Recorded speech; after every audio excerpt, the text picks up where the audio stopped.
This is code.org. Let's see what we're doing. Investigate and modify. Run the program and observe. Okay. And I observed. Okay, then experiment with the program by making the following modifications. Change one line at a time, then run the program after each change to observe the results. What is the size of the numbers list before the values are added? And guys, I want to point out that this numbers list is an array list, right? And so this is actually going to be a new structure of data that we are interacting with. Now, keep in mind, with an array, you do length, but they even tell us right here, that's not going to work with an array list. I'm actually just going to copy and paste this, Control C, numbers.size, let's see. And it's 0, and then down here, let's see.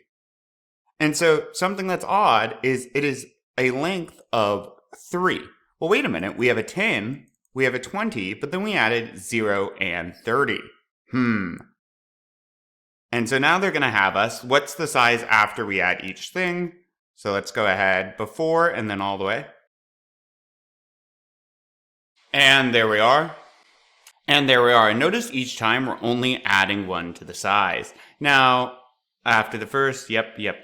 Does this match what you expected? You might have expected that it's actually going to increase the length by 2 since we're adding 2 different numbers right here. And so you might have expected that it would actually say, something like 4 here, but that is not the case with an array list. Now we're actually going to be printing this full array, numbers print system out after each time.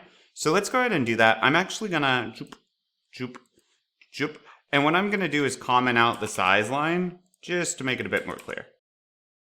And now notice what it contains. So what does that actually mean for us? You might think, wait a minute, it's missing the 0. Where did the 0 go? However, the 0 is being used, I promise you. Let me throw in a 1 here and let's check this out. Where's 30 now? Let me throw in a 2 here. Where's 30 now? So what it does actually is this allows you to control the index of where you insert or where you add an additional item into the array. You could also view this in our documentation, just to be clear. Pretty cool. Can't wait to see what we do with this. Onward.